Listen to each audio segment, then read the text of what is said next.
es un tema amplio, pero voy a darle nada más algunas referencias. Primero, voy a empezar afirmando lo siguiente. En el tercer templo no va a estar Dios. Eso grábeselo. En el tercer templo no va a estar Dios.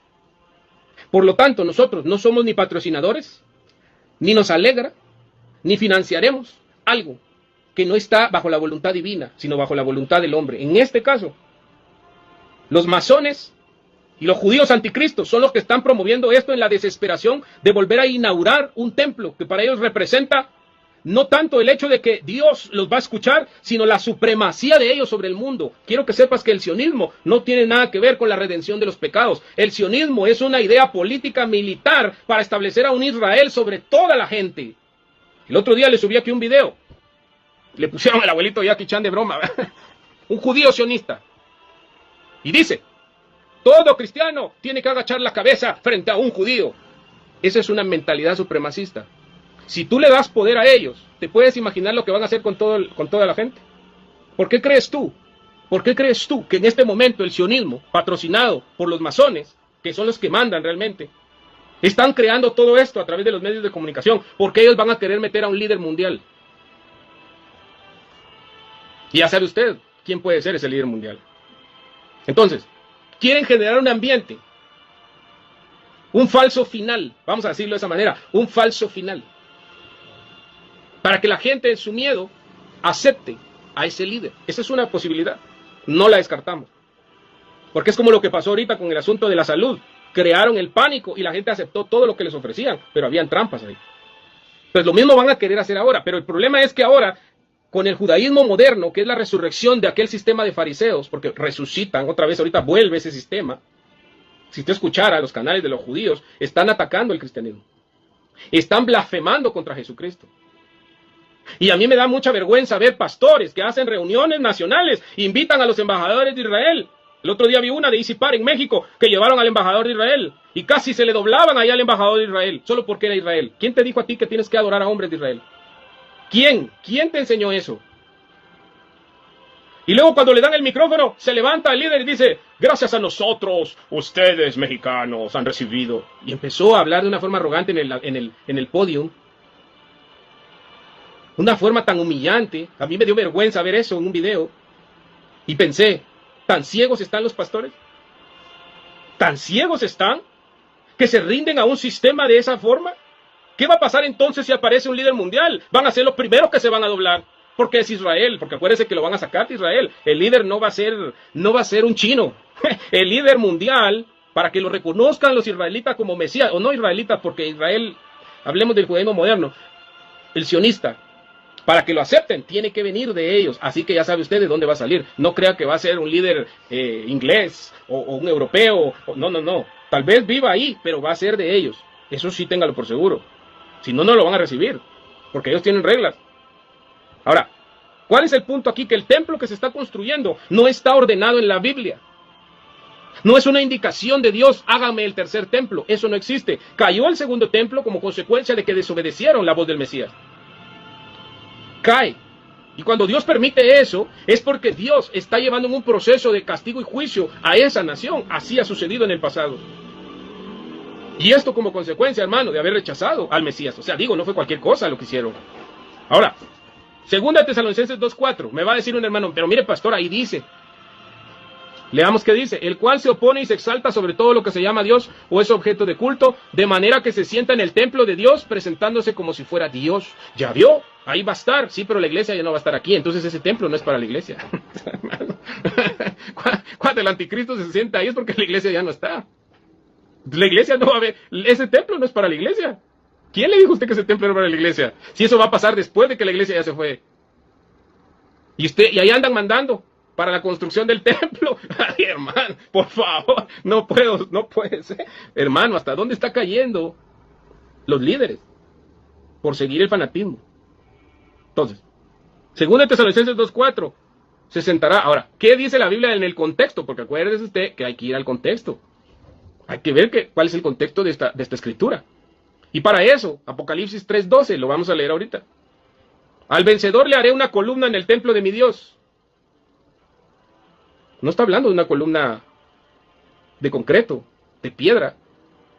Dice, al vencedor le haré una columna en el templo de mi Dios, y nunca más saldrá de ahí. Escribiré sobre él el nombre de mi Dios y el nombre de la ciudad de mi Dios, la nueva Jerusalén.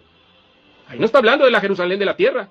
Ahí no está diciendo la Jerusalén del sionismo, la que ya fue conquistada, destruida no sé cuántas veces, y que ahorita va a pasar a dominio y está en dominio del sionismo masónico. Ahí no está diciendo que Dios nos va a poner ahí. ¿De dónde sacaron que ahí es la tierra santa y que ahí es donde vamos a morar eternamente todos? No, señores, ahí no dice la Biblia eso. La Biblia nos explica en el Apocalipsis, que es la revelación de Jesucristo, porque los profetas llegan hasta ¿quién? Hasta Juan. ¿Y quién apareció después de Juan? Jesús. ¿Quién es el que lleva el mando? Jesús. ¿Cuál es la revelación que predomina ahorita para este tiempo? El Apocalipsis. Si nosotros entendemos eso, estamos en el nuevo pacto. Si usted se quiere agarrar de profecías del antiguo pacto, algunas discrepancias que hay ahí, yo le voy a decir una cosa. Hay profecías del antiguo pacto que estaban condicionadas. ¿Qué quiere decir eso? Que se cumplían siempre y cuando el pueblo de Israel hiciera ciertas cosas, pero si no las hacía, Dios no estaba obligado a cumplírselo. ¿Por qué? Porque estaban condicionadas. Le voy a dar un ejemplo. Nínive. Jonás, como profeta, recibió una palabra y les dijo, de aquí a tanto tiempo Nínive será destruida. ¿Sí o no? Así les dijo. ¿Y qué hicieron los de Nínive? Dice que empezaron a hacer arrepentimiento, ayuno, hasta los animales, todo. Y Dios tuvo misericordia y ya no se cumplió esa sentencia. Y Jonás, después Jonás está como que enojado ahí, acostado. Es que yo ya sabía que tú los ibas a perdonar, por eso yo no quería venir. O sea, Jonás sabía que si la misericordia los alcanzaba por el arrepentimiento, ya no iba a pasarles lo que él dijo. Entonces Jonás estaba haciendo como berrinche. A mí me da mucha risa eso cuando leo a Jonás, porque está haciendo su berrinche, Jonás. Oye, ya sabía que los ibas a perdonar. Pero así eran las profecías. Hay profecías del Mesías, sí, pero algunas estaban condicionadas. Por ejemplo, le voy a dar un ejemplo. En Reyes dice que Dios le dice a Salomón, si tú obedeces y sigues con tu recto corazón los mandamientos y preceptos como David tu padre, yo te voy a dar un reino que va a permanecer. No te va a faltar rey en el trono, le dijo. Pero si tú y tus hijos se apartan, los raeré, dijo. Los raeré. Gracias a Dios no los exterminó. Pero dice que Salomón hizo lo malo ante los ojos de Jehová. Ahí lo dice. Se apartó. Levantó altares de idolatría. Y desagradó y deshonró a Dios. Después reinó su hijo en su lugar cuando él muere. Y después el sirviente le quitó el trono al hijo. Y se dividió Israel. 10 tribus hacia el norte y 2 en el sur. Desde ahí ha sido un caos Israel. ¿Por qué? Porque no cumplieron con Dios. Y Dios no estaba obligado a cumplir si ellos no cumplieron. Porque esa era una condición del pacto. Entonces por eso Israel no tiene rey. Pregúntele a cualquier israelita. No, que mi Mesías. ¿Y por qué no tienes rey? No, que la profecía del Mesías. ¿Y por qué no hay rey en tu trono? Desde hace 2500 años. ¿Por qué no tienes rey? Si la promesa era que no te iba a faltar rey. Y que además iba a ser un templo perpetuo. ¿Por qué ya no hay templos? ¿Por qué ya no hay rey? Oh, no, es que Zacarías. No, es que vamos al pacto. ¿Por qué ya no tienes rey? ¿Y por qué ya no tienes templo? No te pueden contestar eso. Porque ellos saben por qué no. Porque no hay pacto. Así que hay profecías que Jesucristo va a cerrar en la segunda venida, bajo las condiciones que Dios puso, porque Él es el que tiene el mando. Acuérdense lo que le estoy diciendo. Daniel 2, Dios es el que pone reyes y quita reyes, Dios es el que cambia los tiempos y las eras. Israel cree, como el niño malcriado, que le puede exigir a Dios que cumpla, pero si ellos no han cumplido, ¿cómo Dios les va a cumplir? Usted debe de entender todo eso, para que usted comprenda que el Apocalipsis es el que ahorita predomina sobre cualquier interpretación. La profecía apocalíptica es la base del tiempo que vivimos y del tiempo final. No hay más. Ahora, ¿qué dice ahí? ¿Por qué el templo tercero no es de Dios? Porque no es donde va a estar Dios. Ni tampoco, así como dice Apocalipsis 3:12, al vencedor le haré una columna en el templo de mi Dios y nunca más saldrá de ahí. Escribiré en él el nombre de mi Dios y el nombre de la ciudad de mi Dios, la nueva Jerusalén que desciende del cielo de mi Dios. Y mi nombre nuevo. ¿De dónde desciende la nueva Jerusalén? Del cielo. No está hablando de esta Jerusalén. Esa propaganda que están metiendo en los cristianos, que la mayoría son cristianos que apoyan esto, están apoyando un sistema sionista político-militar. Ustedes no están apoyando un tema divino. Porque nuestra Jerusalén no es esta. Nuestra ciudad no es esta. Hay un síndrome que se llama el síndrome de la Tierra Santa, que la gente quiere ir ahí. Pero si no es ahí, la redención nuestra no sucede por temas políticos. Nuestra redención no dependió de ningún líder político, de ninguna ciudad. Nuestra redención dependió de Jesús, el Salvador que derramó su sangre por nosotros. Y nuestra ciudadanía ya no es terrenal, es celestial. Eso es lo que uno debe entender, estimado hermano, cuando uno entiende la obra redentora de Cristo. Pero si no, lo que va a pasar es que si hay un pastor que no ha entendido la obra redentora de Cristo, le va a ir a besar los pies al anticristo, pensando que es el Cristo, porque no tiene discernimiento. Cuidado. El verdadero cristiano no anda patrocinando sistemas sionistas, ni tampoco anda patrocinando un tercer templo donde se va a sentar el anticristo. No Dios. Entonces, leemos aquí otro. Vamos a otro texto, 7. Vámonos al Apocalipsis 7.